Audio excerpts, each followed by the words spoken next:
Hello, all you lovely people, and welcome to another video of mine. In today's video, we're going to be talking about the PPSSPP app. In case you're wondering what exactly is this is a game emulation application that is available on Google Play Store. With this, you will be able to play your PlayStation portable games on your Android device. Locally, no internet connection required, because once you have downloaded these games onto your phone, post that, you don't need an internet connection to play these games. Now, this is the latest version, which is version 1.17.1, which I've got from the Play Store. You can download this in two ways. One is by going into the Google Play Store. The second is by going into their website and getting an APK for it. Now, I personally went in for the Play Store version. So I'm going to go through the whole process of downloading the app, where to get it from. Apart from that, I'm going to show you how to install a game and then finally play the game and its performance on the PPSSPP app. With that said, let's get started, folks. Now, the first thing that you need to do is head over to Google's Play Store, and on Google Play Store, just type in PPSSPP. And as soon as you do that, you will get an app called PPSSPP PSP Emulator. Now, this is the app that you need to download. I already have it installed, so that's why it says play. Otherwise, you will get an install option out here. So once you install it and once you click on it, this same app opens up that you saw in the intro. So now that you have this installed, the question is, how do you get games onto the PPSSPP app? Now, there are a lot of game ROMs available online. All you got to do is just go over to Google and just type in PSP ROMs, and you will find a plethora of options where you will be able to get these game ROMs. Now, once you have these game ROMs, just download whichever game you want to. And once you have downloaded them, these are zipped files. So what you would need to do is you need to extract them. So let me just quickly show you what I mean by that. So what I've done in this case is I've gone over to my Google Drive, because what I've done is I've downloaded one of these ROMs. I have extracted that. I've unzipped the file, meaning because it's a zip file. And once you unzip it, what you have got to look out for is a .iso extension. Now, this is what you need to look at. This is the file that you will need to download onto your phones locally. So please make sure that once you zip it, you look for this extension .iso.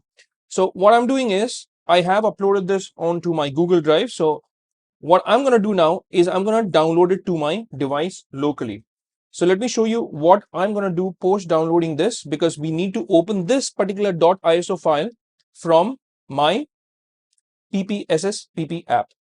Now, while that download's happening in the background, what you need to do is come back to your PPSSPP app and just go over to, you remember how we were on this screen? Here, you would have an option called Games right on top. So what you need to do is click on that section, Games. And as soon as you click on Games, you will have this particular screen. Now, what you need to click on post this is the Browse folder. Now, as soon as you click on the Browse folder, what I have done is I have created a folder in my local device storage, and I've created a folder called PSP. So if I just click here, if you see on Bubbits S20FE, that's my device. What you need to do is you need to create a folder here. I have created a folder called PSP, as you can see right here. And if you do not have a folder, you always have an option of creating a new folder. So just create a new folder and choose that folder, PSP. So once you choose that folder, you got to click on this use this folder option. So click on allow, and now whatever games you have in that folder will come over here. So let me show you the game that we just downloaded. I downloaded Dante's Inferno, and that's the game that I'm going to show you. It's still not stated here. So here you see only God of War, X-Men, and the Third Birthday. So what I'm going to do now is I'm going to get that game over to my PPSSPP app. Okay, now once you have downloaded that file, what will happen is it will show up in your downloads. So let's say I go over to my files. So this is my files app on my Galaxy phone. I click on my S20FE, and I've got this option of PSP here, but I've still not got that file. Not yet, at least. So what I'm going to do is I'm going to go back. I'm going to go over to my files. Here is that file that we just downloaded. This one here, ISO archive. And what I'm going to do now is I'm going to click on this, and I'm going to move this file. So here, I'm going to move this over to my PSP folder. This is the folder that I'm going to move it to. I select this, and now it's moving the item over, and the item has finally moved. So what we're going to do now is we're going to go over to the PSP app again. Now, the one thing that you would notice is you'd be wondering, why hasn't the game shown yet? That's because we still have to browse the game to bring it here. It has to refresh once you do it. So we're going to click on that browse button, and now we're going to select that PSP folder. That means this folder here. All right. And I'm going to click on use this folder and click on this allow. As soon as you do that now, and now when you scroll down, you have Dante's Inferno, which is showing up right here. So we have the game which has now successfully been installed on your PPSSPP app. So what we're going to do now is I'm going to click on this. But before I do that, I want to show you some of the settings that I have set on PPSSPP. Now, this obviously would vary according to your respective phones, because not every phone may have a powerful chipset. My phone has a Snapdragon because this is the S20 FE. It's comparatively an older phone, but the Snapdragon chipset is still quite powerful and quite good for game emulations. So let me quickly show you the settings now. So I click on that settings, and here you would have various options. Now, I particularly am only going to focus on the graphical options, because that, in my personal opinion, is the most important bit. The first thing that you got to choose is Vulkan here. By default, it will be on Vulkan, but in case you have any bad experiences with Vulkan, you can try to change this over to OpenGL as well. See what works for your device the best. Now, the rendering resolution, I made sure that I kept it at 4 times the PSP resolution, which is 1080p. So that is exactly what I have selected, because like I told you, I want smooth 60 FPS. Software rendering, I don't do anything with it, but the display resolution, I keep it the same as the rendering resolution, which means that it's going to run at 1080p, the same as my 4 times PSP there. And please select this PSP option, otherwise you will have very big bars, and it won't be a great experience then.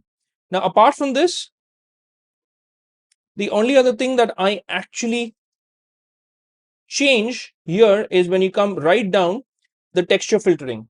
Now, the texture filtering is important. If you don't want a lot of aliasing and you don't want those jaggies, then you can probably try to play around with this anisotropic filtering. I have kept it at 8x right now, but in case you want to lower it down, you can lower it down. Or in case you have a very powerful device, you can even take it all the way up to 16x. So I've kept it at 8x right now. And apart from that, there's nothing else that I have changed. Now, I haven't even changed any of the controls, but you have an option of control mapping as well. So in case you're using any controller, mobile controller, like in this case, I'm using the Razer Kishi, you can do control mapping as well. I haven't played around with the audio settings as well. I've just let it be the way it is. But all of these things can be customized, as you can see from the settings options. The settings, there are a lot of options there. So just change, tweak according to your phone. Now I'm finally going to click on the game and let's see how it performs. And we are also going to have the FPS counter on. So what I did was, the other thing that was there was I made sure that I had the FPS counter switched on. So I'm going to see what kind of performance I'm going to be getting on my Samsung S20 FE. So that's the only other thing that I wanted to show. Now let's head over to the game and start gaming. So let's click on this. By the way, if you're using something like the Razer Kishi, controls are automatically mapped for your game. But in case you're using any other controller, then you may need to do some kind of control mapping. Now here on top, it says 40 FPS. Generally, what I've noticed is a lot of these older games, cutscenes, they are either in 30 FPS or in 40 FPS. So I'm going to click on that start button. You see, I mean, it works like a charm. Let me just increase the brightness of the screen just a little bit, because this is a dark game after all. Okay, so here we are back in the game. This is a very good experience overall. So everything is working. The D-pad, as you can see, works perfectly fine. Head over to options.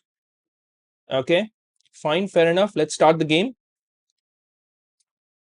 Let's start with the easiest option here. And I'm running everything real time so that you see what kind of performance you're getting. And there are no edits here in this particular section that I've done. Now on top, it says I'm getting a constant almost 40 FPS. Let's see what happens when we finally get into the game. the gameplay, that is. Here you just have a little bit of narrative elements here. The story is being told. This is a great game, by the way, and I think it's stood the test of time. Dante's Inferno. It was one of my favorite games on the PlayStation, and here you have the luxury of playing this on your mobile phone while you're on the go. Ain't that great? And the cutscenes and all, everything looks fantastic. I don't have a skip option. Well, no. I'm just going to get onto the gameplay, and I'm going to quickly show you the gameplay now. The cutscenes and all, as you can see, it looks absolutely fantastic on your mobile phone. These are all pre-rendered cutscenes. So in all these older titles, you had pre-rendered cutscenes, and there was a big difference between these cutscenes and the actual gameplay. Now times have changed, and there's hardly a difference between cutscenes and the gameplay, because a lot of them have now become in-game cutscenes. But these are all pre-rendered, by the way. And there was a certain charm to it. Let me know what your thoughts are about these pre-rendered cutscenes and then the gameplay. The change is not as seamless as they are right now. But hey, again, there's something about it. An old school charm. But now, let me show you the gameplay. So we are already in the gameplay. So I am getting over 40 FPS in this particular game. That's because the texture filtering that I had done was 8x. So my phone is giving me 40 FPS in this particular game. Now what happens if I change that? Now let's go over to settings, and let's go over to graphics again, and let's go over to that particular settings where I take it down to 4x from 8x. Let's see what happens now. I click on continue. It's more or less the same. So everything is working seamlessly. As you can see, the analog sticks are working great as well. The left and right analog sticks. I can, well, this game does not have anything in terms of the right analog stick, but the left analog stick works fine. The jump button, everything works fine. It's still 40 FPS, even though I changed the texture filtering there. But try around, that's the beauty of these emulators. Try changing the settings and see what works for you, what works for your device, because every device is different. And look at the performance, guys. I mean, the performance is absolutely fantastic. Yeah. So I'm jumping, I'm showing you what it is right now. And just like this, there are so many other games that I have in my library now. Some of them have been installed on the phone itself, and some of them, well, they're sitting somewhere in my drive waiting to be installed to be played some other day.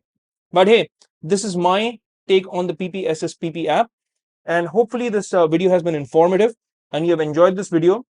Let me know what your thoughts are. If you have any questions about this app, or if you're stuck somewhere, then reach out to me via the comment section. I'll be very happy to help you out, and I'll be very happy to answer any of your questions. With that said, before I finally leave and end the video, it'd be really great if you could just hit that like and subscribe button, and also that bell icon in case you want to get notified with all my latest videos. And it helps my channel grow. So I greatly appreciate your support, and thank you in advance for doing that. But that's it for this video, folks. It's a wrap for this one. I'll see you lovely folks in my next video. Until that time, I'll say take care, stay safe, and may God bless you all.